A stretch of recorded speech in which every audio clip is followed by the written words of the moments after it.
गव्हर्नमेंटचं college आहे आणि गव्हर्नमेंटचं hospital आहे, म्हणून आमच्यामध्ये खूप गरिबी आहे. आमच्या इथे आम्हाला बेड वगैरे नसते झोपायला, म्हणून जे काय आहे उपलब्ध जसं की टेबल वगैरे त्याच्यावरच झोपावं लागतं.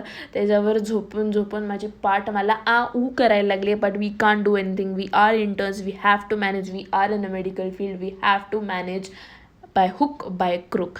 मग मॅनेज करून मी लवकरच उठून जाते.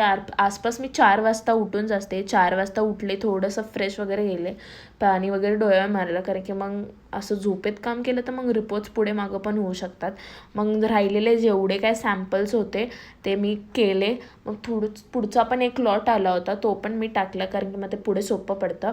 मग जे काही रिपोर्ट्स होते ते लिहिले प्रॉपरली, नंबर वाईज त्याला अरेंज केले, मॅमला ते रिपोर्ट्स देऊन टाकले. जे रिएजंट होते मी ते परत रेफ्रिजरेटरमध्ये ठेवलं, कारण की त्याला एक पर्टिक्युलर टेम्परेचरवरच ठेवायला लागतं, मगच रिझल्ट प्रॉपरली येतो. जे काय सामान होतं मी ते